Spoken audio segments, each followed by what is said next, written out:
Where have all the good men gone, and where are all the gods? Where's the streetwise Hercules to fight the rising odds? Well, we know exactly where they've gone. We've cut their dicks off.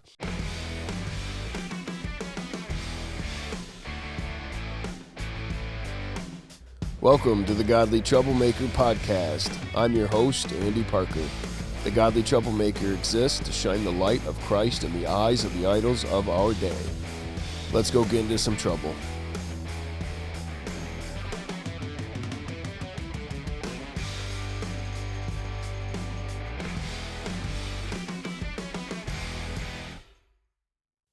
Introduction.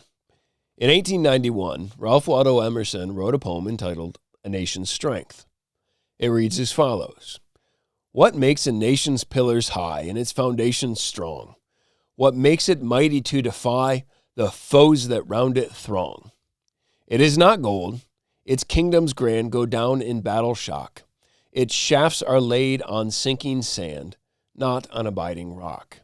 Is it the sword? Ask the red dust of empires passed away. The blood has turned their stones to rust, and their glory to decay. And is it pride? Ah, that bright crown has seemed to nations sweet, but God has struck its luster down in ashes at his feet. Not gold, but only men can make a people great and strong. Men who for truth and honor's sake stand fast and suffer long. Brave men who work while others sleep, who dare while others fly. They build a nation's pillars deep and lift them to the sky. Yes, it's true. Our self-reliant friend got this one right. It's brave men who work while others sleep, men who dare while others fly, men who build a nation's pillars deep, and men that lift them to the sky. Men are the strength of a nation. Men were made to rule, and they will rule, regardless of what anyone has to say about it. The only question is whether or not their rule will be constructive or destructive, but they will rule nonetheless. It is men who make a nation great, or burn it to the ground. And as the old African proverb says, quote, if the young are not initiated into the village, they will burn it down just to feel the warmth, end quote. So as we look around and watch Rome burn and see all the young men with their marshmallows in hand, we need not ask ourselves why. We just look at the numbers. 85% of all children who exhibit behavioral disorders came from fatherless homes. 90% of all homeless and runaway children are from fatherless homes. 71% of all high school dropouts come from fatherless homes. 75% of all adolescent patients in chemical abuse centers come from fatherless homes. 63% of youth suicides are from fatherless homes. 70% of juveniles in state-operated institutions are from fatherless homes. 85% of all youth sitting in prison grew up in fatherless homes. 80% of rapists come from fatherless homes. Bonnie Taylor might ask, where have all the good men gone, and where are all the gods? Where's the streetwise Hercules to fight the rising odds? Well, we know exactly where they've gone. We've cut their dicks off, if not physically yet, certainly metaphysically. And apparently that was a pretty important part of being a man. Now, Bonnie needed a hero, the kind of hero with balls. Not some badass female heroine who is 105 pounds wet and wearing combat boots. The kind in every single Marvel movie. And though we like the idea of interchangeable parts today, or perhaps rather just the blending of all parts, androgyny anyone, it simply doesn't work that way. And it doesn't work that way by design. C.S. Lewis said, quote, in a sort of ghastly simplicity, we remove the organ and demand the function. We make men without chests and expect of them virtue and enterprise. We laugh at honor and are shocked to find traitors in our midst. We castrate and bid the geldings be fruitful. End of quote. We have exchanged true grit for Brokeback Mountain and wonder why things are as messed up as they are today. As it turns out, when you remove the balls from a society, you also remove the accompanying spines. God apparently designed the two to go together. Now, given that nature abhors a vacuum, when men don't act like men, women and governments will fill the void, and they both suck at it. So although it's in vogue today to ask, what is a woman? Or to explore why Eve is in exile, in part because we have a rank idiot on the Supreme Court who doesn't know what a woman is until it comes time for her to kill her baby, which is proof positive that hiring based on skin color is an absolutely terrible idea. There is certainly nothing wrong with asking what a woman is, nor is there anything wrong with exposing the toxicity of feminism. I would give a hearty amen to that. However, the logical antecedent, which kills two birds with one stone, is being able to answer the question, what is a man? But I might have to wait as long for that documentary as a feminist has to wait for me to apologize for saying that question, what is a man, is logically antecedent. Now, long before everybody wasn't a biologist and men still had penises and such, King David could tell his son Solomon, quote, I am about to go the way of all of the earth.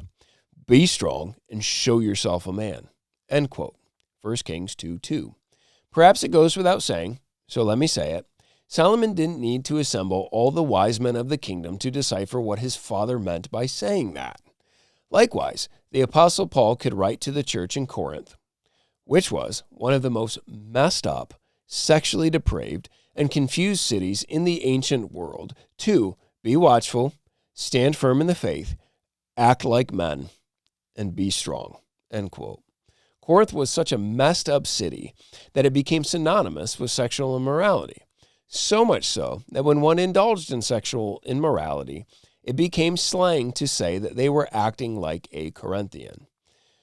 Now, I say all that to say that even in such a messed up context like Corinth, the Apostle Paul could tell the men of this church to act like men and presuppose that they not only knew exactly what that meant, but that it was something that they should aspire to.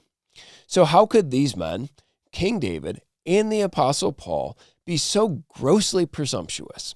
Now, we can't be certain, but it would seem obvious that they were much lighter-skinned Jews because they were such evil men.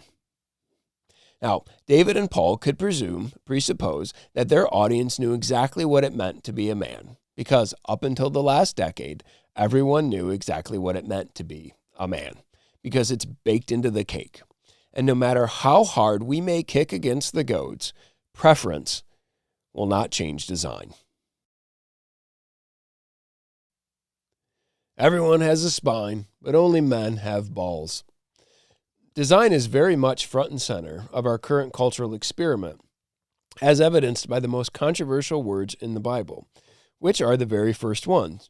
In the beginning, God created the heavens and the earth, which means that God alone has the ability and the authority to say what a man is and what a woman is, not some bitter gender studies professor who has been divorced 3 times and also has 6 cats. This is true of masculinity as well. Any attempt to describe masculinity outside of God's good design will be counterproductive and will ultimately be destructive, regardless of whichever way it errs. To the right, with a super hyper 1980s action hero masculinity, which is dominion turned into dominance, or to the left with a soft, limp-wristed gay masculinity, which is dominion turned into passivity and manipulation. Doug Wilson has defined masculinity as the glad assumption of sacrificial responsibility, and I would give a hearty amen to that. However, one may ask, how does that differ from femininity? Aren't women also to be sacrificially responsible and to do so gladly? Also, we could start naming virtues that we think are distinctively masculine, such as strength and honor and the like, upon which someone could rightly ask, aren't women also to be strong and honorable? My point being that it is only the biblical worldview and its accompanying design regarding males and females that can make sense out of anything. So when men assume the glad assumption of sacrificial responsibility, it is a distinctively masculine sacrificial responsibility. And when women take on the glad assumption of sacrificial responsibility, it is a distinctively feminine sacrificial responsibility, which means that men and women were designed distinctively different, and their differences evidence themselves in respective roles. So when King David says, "Show yourself to be a man," and the Apostle Paul tells the Corinthians to act like men, they have this in mind. That is, they are telling everyone who reads those words with balls to act like men. You know, the kind with balls. Let the reader understand. What is a man? Surely it has to do with more than just having balls. Well, absolutely it does. But let me just state the obvious by saying that it starts there. And said balls are foundational to a spine that stands upright, leading to broad shoulders that are meant to carry a load. That is, God has designed men physically and emotionally different from women as to fulfill the mission that God has created for him. The same could also be said of women. God designed them physically and emotionally different to be a helper to the mission that God has designed for man. With that being said, this is probably as good of a time as any to inform my soft, complementarian evangelical brethren and sistren that complementarity only makes sense and only functions within the framework of patriarchy.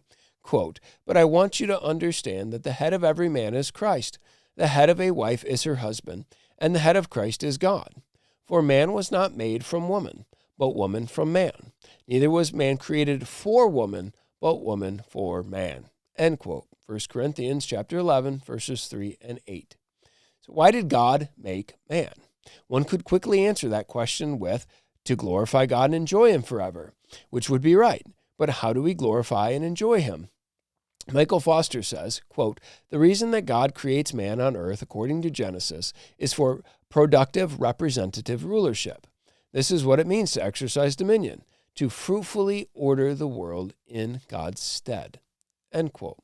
We glorify God and enjoy God by having dominion. That is, fruitfully ordering the world in God's stead, in our lives, in our relationships, in our homes, in our vocations, in our churches, and in the public sphere. We seek God's honor and God's glory.